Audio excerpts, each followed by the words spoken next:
So we created a project and we put a table view in the project in our storyboard, and we gave it some constraints and we gave it a data source and a delegate, right? So just to recap real quick, click on the table view, go to the little arrow thing on the far right. There's a data source and a delegate. You have to assign these guys to the actual, see, this is wrong. I'm not assigning it to the view. I'm assigning it to the view controller, which is this yellow thing here on top. Right. So the view controller is the one who is supposed to give it the data, and it's the one that's supposed to do actions on it. That's what the delegate is. So we'll talk about these more later on, but just know that when you have a table view, you must give it data source and delegate, and 100% of the time, it's always going to be the view controller that's containing the table view. Okay. You can also do this programmatically. You'll see that on the platform, but there's multiple ways you can do it. The idea is that you have to tell this table view who its data source and delegate is. That's the first half of this puzzle. The second half is you have to tell the data source and the delegate that they are the data source and the delegate, right? So it's kind of like a contract. You have to know that you're doing something, and the person has to know that you're doing it for them, right? So this is the first half. The second half is we have to tell this view controller that it is the data source for that table view controller, and it's the delegate, right? So before I do that though, I want to make this into a custom view controller. So I'm going to name it main view controller, right? And in the storyboard, I'm going to select the view controller, and we're going to name this guy main view controller. That's the class. It's a custom view controller now. Okay, so if we look at this, the data source is main view controller, delegate is main view controller. Good. Right. The next step, we go to main view controller. We need to tell it it is a UI table view delegate and also a UI table view data source. This one, right? So it's telling the view controller that, hey, you are responsible for giving this table view some data and some actions, right? So that was the second half. So notice that when I put this in, I get this error. The error says type main view controller does not conform to protocol UI table view data source.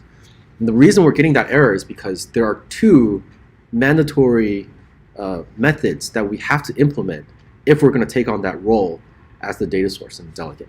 Okay, so the first mandatory one is I just type table and there's a drop down, right? The first one is number of rows in section, right? So the number of rows in section is how many rows do I have in this table, and the table must know that in order to render to start, right? So whatever we return here is going to be that number. So right now I'm just setting it to 0. Right? Question? Yeah. Why in the platform did it do the extension thing outside of the class? That's just another way to do it. This is the way that I learned how to do it. It's a little bit more straightforward, but the idea is that you want to know different ways of doing the same thing to get a better understanding of what it actually is, instead of a tutorial where it's just like this one way, just do that, and that's all you know how to do. Right? Yeah. So the extension is like when you have an object, you can write extensions like to add to the prototype of the object. That's basically what that is. But for what we're doing here, I think this is the most straightforward way. And if you're doing your own projects, you should probably just do it the way you like. But just know that there's different ways you can do it. Okay. So the first required one is how many rows, right? You have to answer that question. The second question that you must answer is, what does each cell look like, right? And that one is cell for row at, right? And over here, the thing that we return is a cell. So we have to tell it, which cell are you, right? So if we're going to create a cell, we're going to go to the main storyboard. We're going to click on table view. We're going to make this dynamic prototypes 1, right? So we have one dynamic cell. So now if we open this, we see that we have a table view cell here, right? And we have this table view cell, and we're going to give it a reuse identifier. So here I'm just going to name it my cell. Enter. Okay, so we named this guy my cell. So now, when we are defining the cell, we can do the DQ, or what is it? Is it? Yeah, it's tableView.dq. Yeah, it's a tableView method. So tableView.dq reusable cell with identifier, and the string is the identifier that you just gave it, right? So this allows you to create multiple dynamic cells and give them different identifiers. So you can say this cell is like an image that's like this wide, and the other cell is like some text like that's this wide.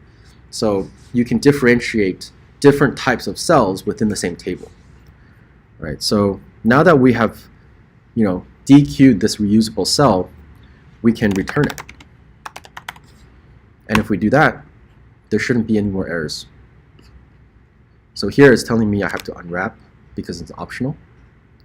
And now we're good, no more errors, right? So I want to quickly go over this DQ reusable cell, right? This is the part where it's like a little bit of Apple magic, right? So the way it works is that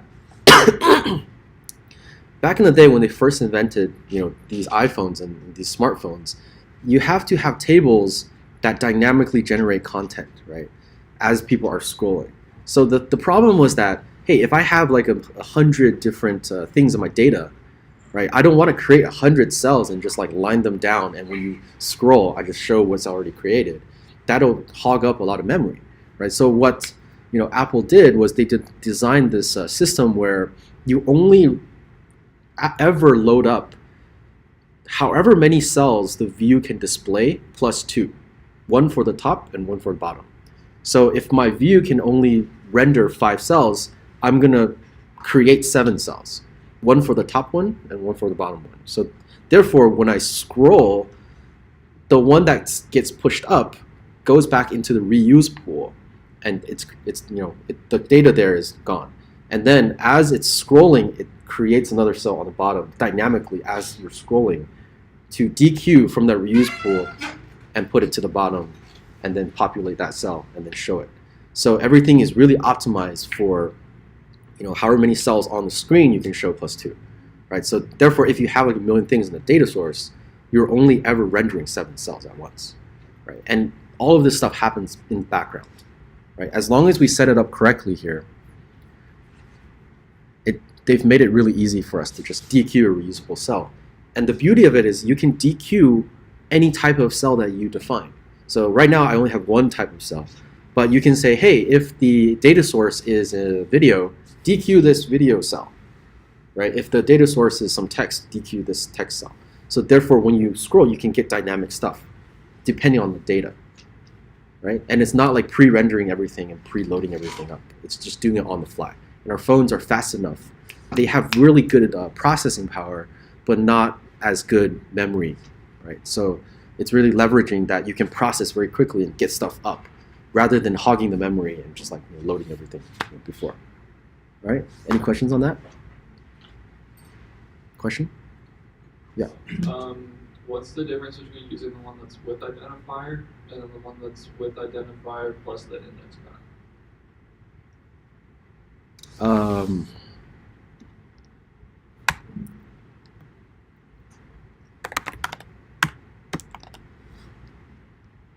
With this one? The DQ.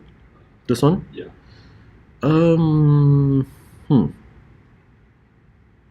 Because that's the one the track does us to use. Ah, okay. So it looks like they're both the same, except this one's an optional and this one's not an optional. But I mean, I think you can just use this for the index path.row. It'll work the same way, Yeah. I assume.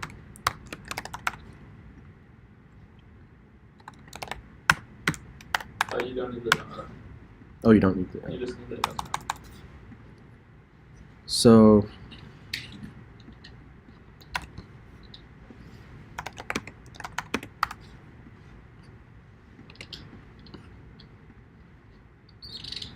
yeah, so this one you don't need to unwrap it, right? So I guess for the one without the index path, it's kind of assuming that it could be there, maybe it's not there.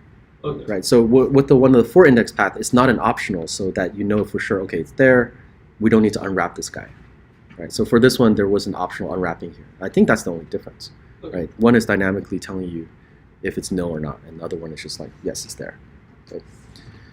All right, let's take a look. Let's create a fixture. Let's make a table view, right? So a fixture is, let's say I'm making an array and I'm going to put some dummy data in there, right? So this is a term that you guys will hear sometimes. They'll say, hey, let's make a fixture. What that means is that we're going to create some data to mimic something that we would get from an API or something like that, right? So we're going to pretend that this data is, something that we'll get later on, but since we don't have that built out, we're just going to pretend that we have it. It's kind of like when you're building a building and you're kind of like making scaffolding on top of it. Like you're just doing that for the development phase to help you get everything made. And then once it's done, you can take it off and then replace it with the actual data. Right, so for this fixture, let's say we're just going to write some numbers here. Right, say 1, 2, 3, like that. So now for this number of rows in section, we can just give this count, array.count. Right, so therefore we'll have 3 rows instead of 0. If you put 0, then it won't display. So let's go ahead and run this.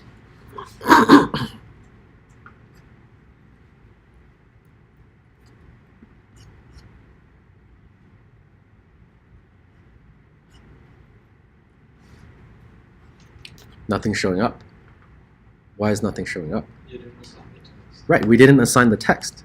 Right, so after we create the cell, we want to assign what the text is for each cell. So cell dot, what is it? Text label equals to, It's text label. right, text label dot text equals to array at index path dot row. Right, and index path is something that we get as an argument.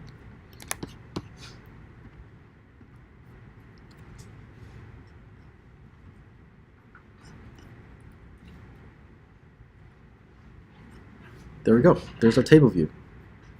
Right? If we wanted to make this, let's say, a little bit higher in terms of height, we can write a table view delegate method to say height for row at. And here we can return, let's say, 200.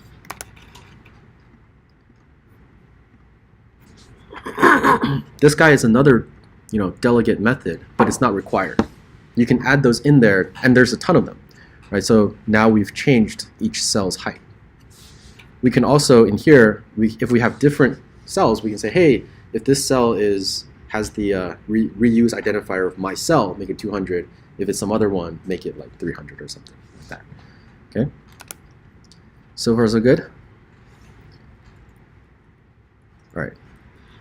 So last thing we want to mention with table views, table view controller. The only difference is that for table view controller, you don't have to add this because it automatically assumes that it is a table view delegate and a table view data source. And also, for table view controller, you can only have a table view within that entire controller. You can't add anything else to it, just a big table view. Okay. And also, when you write these functions, you're going to have to override.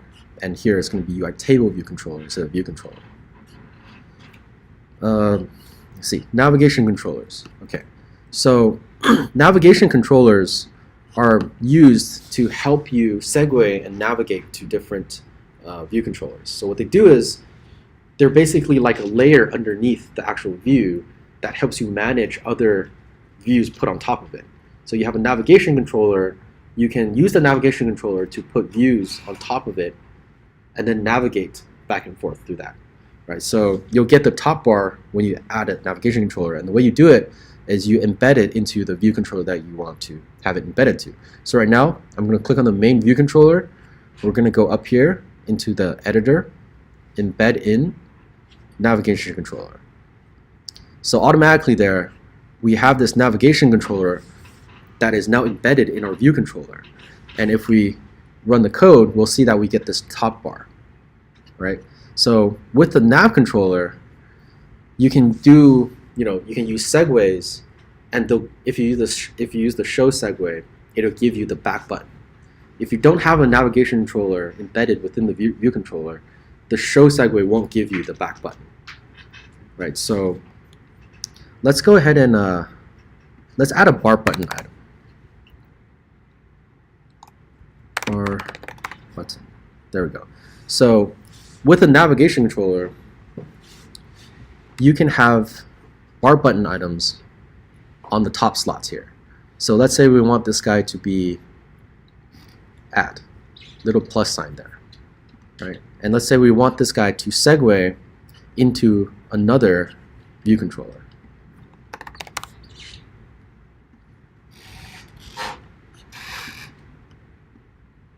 Right, so I'm going to control drag this guy over, and we have these different segue selections.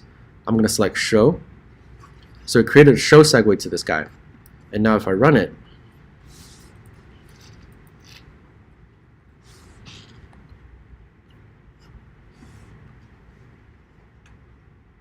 when I click on the add, it brings up the other view controller. And I have a back button here automatically added for me because it was a show segue. Okay, so show segue will give you that back button. If I do another type of segue, like show detail, it'll do the same thing except it won't have the back button there, right? And these are these different segues. There's only like a couple that you need to know. The show segue, and see, doesn't have the back button now, so I can't even navigate back. Right? So for the show segue and the show detail, you also have present modally, which is pretty much the same thing. And also these guys are mainly used for iPad stuff. So if you have iPads, they'll kind of like present the thing on the side and stuff like that. But for the assignments for now, we're always going to use show. Okay, so once we have show, you see that this guy has this top bar as well, and it's going to have this back button over here. So don't put bar buttons onto the left because it'll be occupied with the back. Okay, so prepare for segue. All right, this is one thing I wanted to show you guys. It's very important to kind of like demo this. Okay, so let's say we have another view controller here. Let's create another view controller file. So Command N, we're going to make another Swift file, and we're going to say this is the add view controller. I'm going to create this. We're just going to copy this stuff from the top into this view controller. We're going to have a view did load and the did receive memory. And we're going to rename this guy to add view controller. All right, so inside of this view controller, I'm going to I'm going to make a variable. I'm going to call it name, and I'm going to make it a string. Okay, and it's an optional. So right now it's no. I'm going to, as soon as the view loads, I'm going to print the name. If it's an optional, I'm going to say name is no, like that. Okay, so let's go ahead and run this.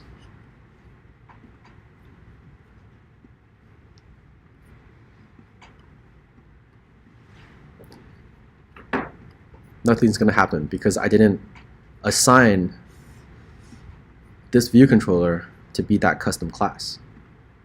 Add view controller. There we go. So now if we run it, we're expecting to see the thing print via name is nil. There we go. Name is nil. Now normally this would have just crashed it if it was nil, right? But because we did the safe unwrapping, it didn't crash. Now let's say that I want to, pass some data between the main view controller to the add view controller when I transition over to it, when I segue to it. And this is where the prepare for segue happens, right? So in the main view controller, I'm going to write a method here called prepare for segue. And over here, in our main storyboard, for this segue, you can click on it and give it an identifier. And this will come in handy when you have different segues going from the same view controller outwards. Right? So for this one, I'm just going to call it add segue, like that. So now that we have assigned this add segue, we can go to the main view controller and say if segue, which is this argument that was passed in, dot identifier equals to the add segue, then I'm going to do some stuff. Okay, and what am I going to do here? I'm going to try to assign some data to this guy. Now, the prepare for segue is really special because prepare for segue is kind of like the middle, like when you have a foot in both of the view controllers. So at this point, you know what the view controller you're currently in is, and you also know the destination where you're going. So you have access to both of them. So then you can pass data from one view controller to the other one, right? So in order to do that, we're going to create a constant.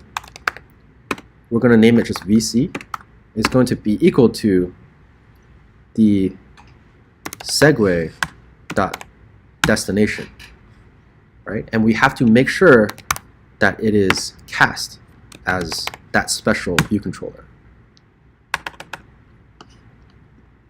right? And then it's telling me I need to add an exclamation point there. Yeah.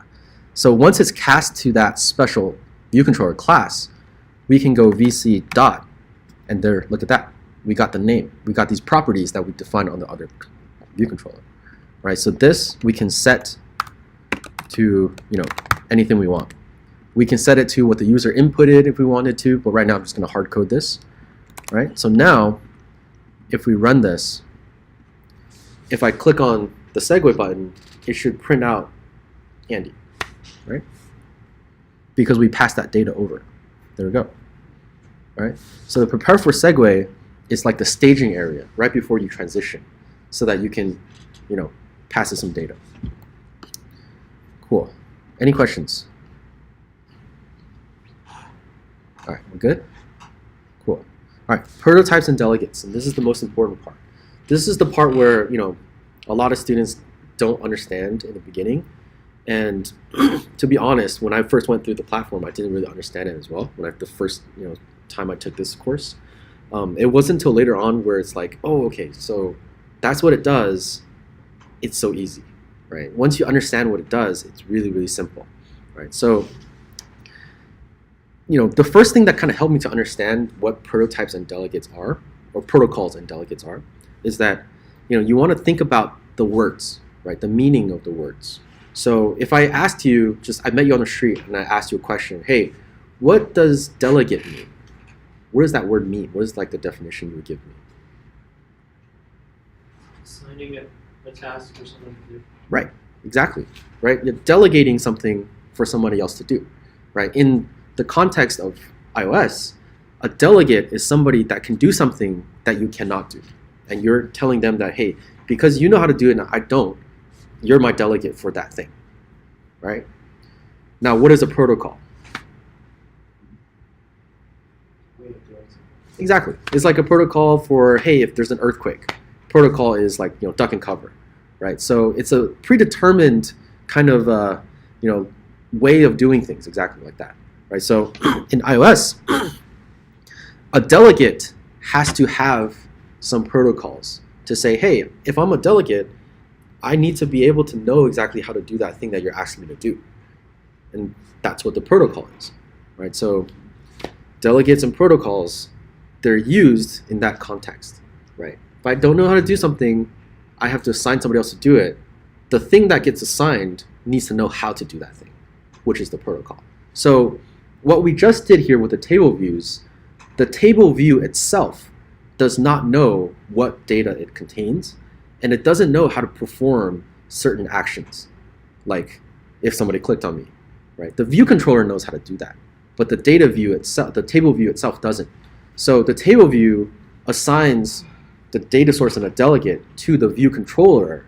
So now the view controller is in charge of doing those things, assigning data and performing actions, right? So that's why when we, on the top here, when we first entered these two things, we got that error that says, hey, you are a delegate, but you don't conform to the protocols of being that delegate, right? So, and the protocols, there's a lot of them, but there's two mandatory ones, which is, how many rows you have and the self-erode index path, right? So those are the delegates protocol methods that they have to implement, right? So if you are a delegate, you're going to have to implement some protocol functions, right? So I guess another analogy in real life would be kind of like a roadside assistance analogy. So if I were to get AAA, right, and my car breaks down, I need them to help me tow my car out. I can't do that by myself, so therefore I need a delegate to help me do that. So therefore I pay AAA to say, hey AAA, you're my delegate for if my car breaks down in the middle of the road. So they are in charge of that task that I can't do. And it's a two-way contract, right? I have to tell them that they're going to do it. They have to know that, hey, they're responsible for if that event happens. So therefore AAA needs to know that, okay, Andy is a customer of mine. If something happens, I need to go out and handle this. And they also need to know how they need to handle it. So therefore, they need to have like a certification or like some kind of like, customer satisfaction rating to make sure that, hey, you know how to do this task, right? So protocols and delegates, sorry, they're very common in iOS, and you'll see them a lot, right? Right. So for the bucket list example in particular, one thing that you'll see is that you have this array over here, and it's living on this main view controller, right? But let's say I wanted to add something, and over on this new add view controller, I have the user type in something, or I have the data that needs to be added. But inside of this view controller, I can't do anything with that data. I don't have the array to add to. So I need to therefore set a delegate, this guy, to add, right? And this brings us into the last bit, add the custom delegates. Right? Creating custom delegates is a very common thing that you'll do a lot in iOS. Right? The way you would do it, let's say we're going to create a custom delegate to help us add some data to this array. Right? So I'm going to click on this folder, Command N. We're going to create another Swift file. We're going to name this guy add data delegate. Right, and the convention is to capitalize the beginning of these files. All right, so once we have that, this is the syntax. It's very straightforward, and I have it over here that I'm going to send you this PDF later, but it's protocol space the name. Let's say add data delegate, and this guy is a class. And over here, we will define the function that the delegate must implement, right? So here we're going to say function add some data. That is the function, and it's going to take in a parameter called the data, and the data is going to be a string, right? So notice that I didn't write out the actual function, like how you would implement this function, because what I'm saying here is that, hey, if you're a delegate, you must have this method inside of you somewhere, but I'm going to leave it up to you to actually define exactly how you're going to, what's going to be in the function. I just care about you have the function, and the function takes in this argument. So it's kind of, defining that, hey, you need this, but I'm not going to tell you strictly what exactly it is you're going to do. And it goes back to the roadside assistance analogy. AAA needs to know that they need to drive out and tow my car, but every car that they tow is going to be in a different place, and it's going to be from different people. So I can't just write one thing, go to coordinate X, Y, and because my car might be some other place, and that's like a dynamic thing. So therefore, any delegate that conforms to this, they must implement their own exactly how to execute this one, because it's depending on different circumstances, right? So over here, it's telling AAA, hey, somebody gives you a call, says you need roadside assistance, you need to go out and help them, right? That's just saying that you need to do that. But exactly how you go and help them, that's for AAA to figure out, like depending on which person calls, right? So because we made this, we can now go to the main view controller and make this guy the add data delegate. Look at that, it's auto-completing for us, right? As soon as that happens, we're going to get the error again. It's going to say, hey, you don't conform to that protocol. So we need to write the method. What is it? Add data, add some data, right? So here, for now, let's just go ahead and print data. We're just going to print it out. Okay. Now, we have this guy as the data delegate, add data delegate, but we need to also tell the add view controller that he has that delegate that they can assign to, right? So here we're going to create a variable called the add data delegate, and we're going to make that a type add data delegate, and it's also optional, right? So the convention is naming these delegates, we're going to capitalize the first letter, but creating the actual variable to hold on to that, we're going to name it the same but with a lowercase. So we know that there's difference. This is a class. That is the actual variable that we're going to use, right? So over here, once we set this, we know that whoever this guy is must have a method called add some data. So therefore, if we create, let's say we create a button over here, let's make a button, let's just drag a button in here. We're going to say, hey, you are simple button. Going to give you, let's say, background color blue. That give this guy white. Let's create an action.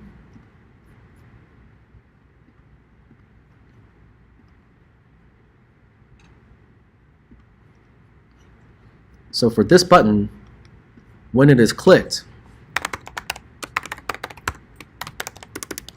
handle button pressed, UI button, and it's an action.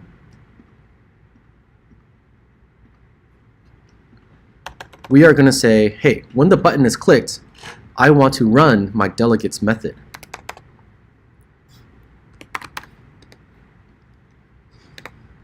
Add data. Add data delegate dot add some data.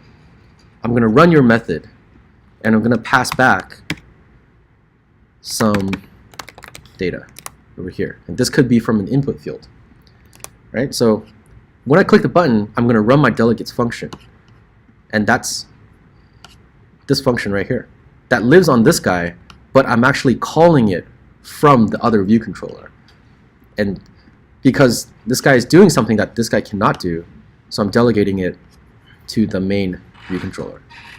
The thing I'm going to do is add the thing to the array. Right? But before we can do that, we gotta make sure that it's here. So I'm missing one more thing before this can work. Any ideas?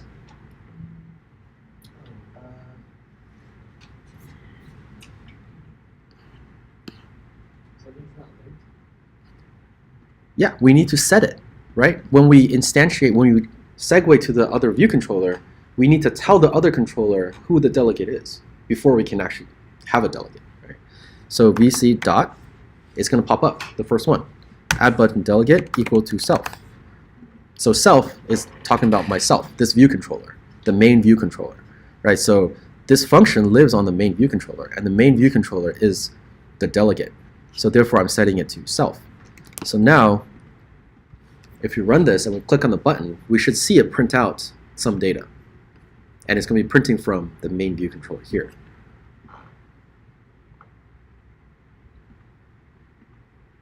Data. Oh. There we go. But we know that it at least hit this point, right? So right now the only thing we're looking at is what they pass back. And the thing they did pass back should be the string that I defined. There we go, some data. Right? So now, once we have that working, we can simply go array.append, and the new element is going to be data. Right? that is adding it to this array that lives on the main view controller. And let's just go ahead and print the array. Let's run that.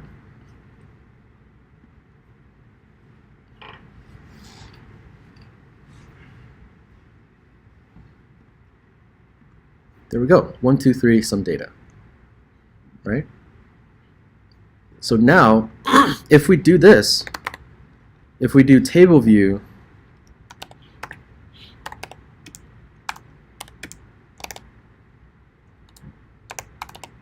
or rather, let's say we have to give an outlet for this table view. Or let's do this first. Let's dismiss, when I click on the button, let's dismiss this view so we can see the table view from the previous view controller. Right? So we're going to do self.navigationController.pop view controller animated true. Let's do that. All right, so we're going to pop off the add view controller and show the main view controller again when we click on the button after it's changed the array. Right, so button, there we go, we see it. But we don't see the new data being rendered here. It's still 1, 2, 3. So let's make this guy, let's say, 100. Let's make it like 80 so we can see it.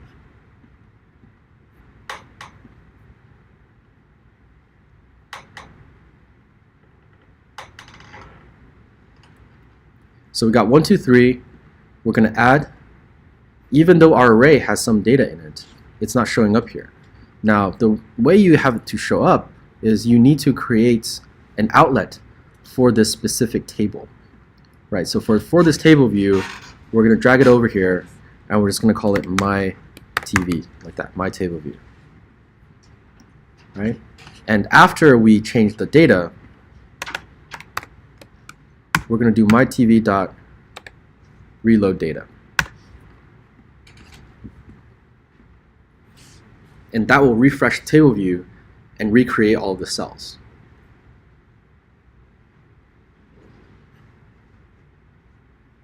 Here we go. See? Now it's there. If we do it again, it's going to have another one. Do it again, it's going to have another one. But do it and go back, there won't be anything added. Right? So that is pretty much it for prototypes and delegates. We're going to talk a little bit more and go over this again through all the demos and maybe talk a bit about it tomorrow before we start core data. The goals for the week. Let me just talk about this very quick. So today, it's going to be bucket list refactor. Right? Tomorrow, it's going to be custom cell, and then Wednesday, it's going to be error handling.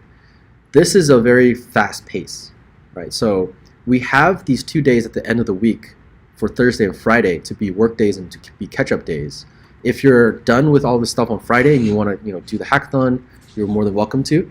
But don't feel pressure to to kind of like go through all this material that quickly. The goal is to have you go through as much as you can, as fast as you can, and then on Thursday and Friday, if you have areas where, oh man, like I was really stuck on that, or I don't get prototypes and delegates, can you like do a demo to kind of help me out? That's where Thursday and Friday comes in, right? So any questions on the kind of agenda? No, we're good. All right, I'm gonna stop this video.